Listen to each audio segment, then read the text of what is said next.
Ambassador Ebrahim Rasool, good to see you, and thank you for speaking with us here on SABC News. We appreciate it. Well, thank you very much, Sherwin. It's been a long time.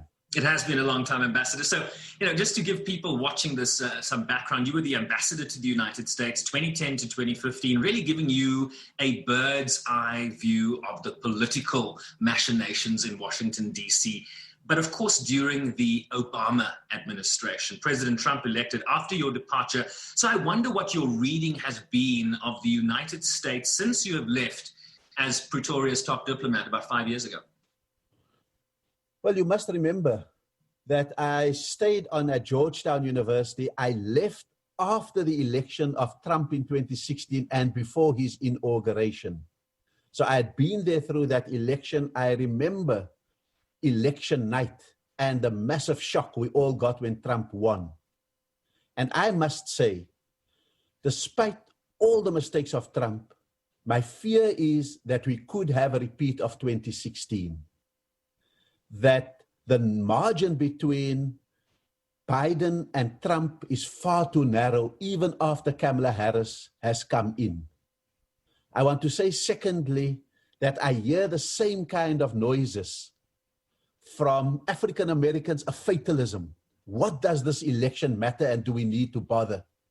For example, from many of my friends in the Muslim community who are over-principled and say, listen to what Kamala says about Palestine and Israel. And so does it matter? I'm saying the movie that I've seen before is the movie that says the perfect is the enemy of the good. And I don't think Americans recognize that this is a seminal moment in which we want them to do the world a favor. We can't have a world tense to do the Middle East a favor. We can't have a war with Iran, and we certainly can't have the annexation of Palestine. To do Africa a favor, we can't have an attitude that Africa is just home to a bunch of countries and therefore ignorable. To do South Africa a favor, we can't have a situation where for 3 years of Trump's 4 years, there was no ambassador from Washington in South Africa. Unheard of. And we need Americans to not think about their own principles, their own issues, but to think about the world at this moment, do the right thing, and bring a moment of relief. And I know that the U.S. is very divided. We're divided in the U.S. on COVID-19, but if 170,000 plus deaths and over 5 million infections don't tell you that there's bad leadership, then there's no division, there's only resolve. If the U.S. is divided on the Black Lives Matter issue, and we've had these sprawling protests across the USA, surely there's only one thing that can be done.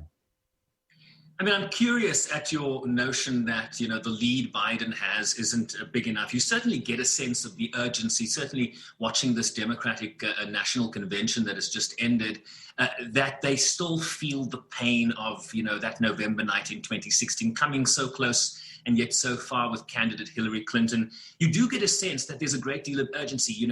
Every speaker talking about turning out to vote. If you want to vote by mail or absentee ballot, do it early. There's a sense that this could happen again. I think which kind of resonates with what you're saying. I think there is that urgency. I've heard more emphasis on actually going out to vote on the basis that if more people are roused to vote, that they will do the right thing and vote anti-Trump.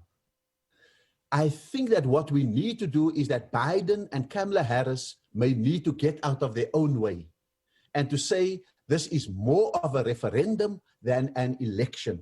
We may be the most imperfect candidates, like Hillary may have been, but at this point, what's on the ballot paper is, do you want 4 more years of this kind of leadership in which we defund the World Health Organization and we compete to get the vaccine only for ourselves, if it comes? Is this the time, for example, for us to enter this war, this trade war with China, and jeopardize the world economy? These are the issues at stake that's on the ballot paper, not Biden and not Kamala Harris. Nice as they are, as well as I know both of them.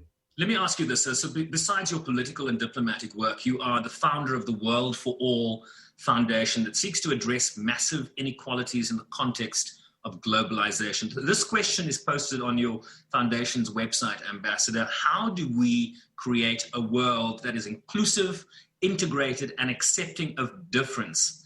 So I pose that question to you in the context of what is happening in the United States. How do we create a world that is inclusive, integrated, and accepting of difference, not only here, but around the world? That is the fundamental choice of the moment. Because not only is it resonating with Black Lives Matter, joined by brown lives, and encouragingly joined particularly by young white students from the universities in the US. That's an encouraging moment. But at the same time, we have supremacists across the world, populists across the world emboldened. You get proxy populists like what is happening in India, Hindu-Muslim tensions. You get the same kind of emboldened dictators, like the ability to murder a dissident in your consulate across the country. You have populists in Hungary drawing strength from Trump. You've got rising parties based on white supremacy, such as Alternative für Deutschland in Germany. And so we must remember that we don't have a monopoly on mobilizing good. On the other hand, there are people who also want a monopoly on mobilizing evil. And I think that that's the competition that the world is in at this moment. It's a great segue to my next question, Ambassador. President Trump, of course, as you well know, is a hero to many people in this country. He has a tribe so loyal and so unflinching in their support, despite what others see as, sort of racist, bellicose incompetence that really has degraded the high office he occupies. You've worked in bringing people together, different faiths, different races, different races and persuasions. Is there hope for a country that seems so ready to tear itself apart? Ironically, the hope for the country and the hope for the world comes out of the fundamental rupture that COVID-19 has brought about. You've always had systemic racism in the US, but the added burden, the added assault on lives and livelihoods brought upon by this virus, COVID-19, has almost been a tipping point, the last straw that could break the camel's back. And so I think that the reason that we saw those protests was precisely because for the first time, African Americans were blown out of their complacency by the fact that they couldn't afford health care when they needed it, by the fact that there were only 15% of the population, but 30% of the deaths, 30% of the infections. And I think that that is what is having a devastating effect on people who may meekly have accepted their lot in life, but have now been moved to urgency. And that is what I want for particularly the Democrats to understand. If you're not going to mobilize this moment of rupture, get out of your own way, mobilize the moment of rupture, and make it a massive movement against travel bans, against deportations of Hispanics, against the incarceration of African Americans, against the demonization of the other, against the war on the stranger. If you're not going to use this moment to get those things on the agenda, we may lose it, and America needs to lead, because the point of origin of impunity and populism across the world is in the White House. We've heard them, certainly a number of the candidates, including Biden and Kamala Harris, talk about the need not just for victory, but for a mandate. It sounds like you're talking about that mandate in terms of the plethora of issues that need to be addressed by a victory in November, correct? I think that that is exactly what it is about. It's a moment of a reset for the world. And fortunately or unfortunately, it starts with what happens in November. If we get this moment of reset right, we have an opportunity to turn around, even by degrees only, the situation in the Middle East. Africa coming from the margins to the center. The ability for China to not feel the need to enter the trade war. with the USA, and the ability for Americans and for Europeans to find a kind their center again, and for them to be good again in this world. You touched a bit, Ambassador, on this US retreat that we've seen globally from multilateral fora. You touched on the WHO, international agreements that have been rubbished, including the climate change agreement and more recently the JCPOA, or otherwise known as the Iran deal. Traditional alliances have been strained. Racism and Islamophobia, fear of the other domestically, has been on the increase. What's your assessment of the Republican Party, President Donald Trump, and what happens if they lose in November? You still have a very divided country, and you're the guy that talks about unity.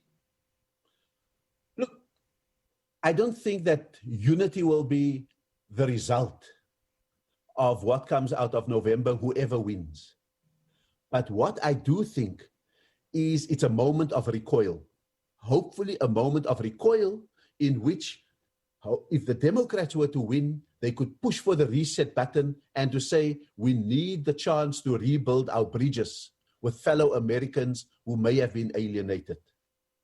At the same time, if the Republicans win, I'm hoping that that's a wake-up call for Republicans who are moderate, who are non-extreme, who have a memory of a decent civil party that added to the debates in the US. But at this point, I think that the rump of the Republican Party has their fortunes tied to the fortunes of Donald Trump. And someone needs to release them from that hostage-taking situation that they find themselves in. Final question for you, Ambassador. Let's talk about the trajectory that the United States is on vis-a-vis the importance that you talk about of America's leadership in the world. Why is America's leadership so important in terms of the global picture?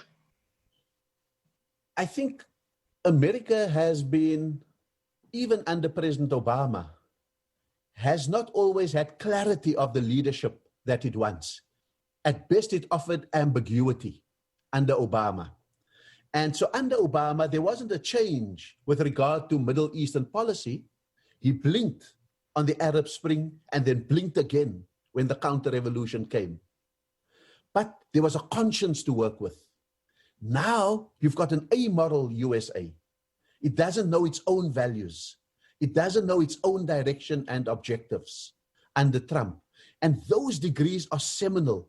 Those degrees are important to the Palestinians. Those degrees are important for those who will be the collateral damage of a trade war with China.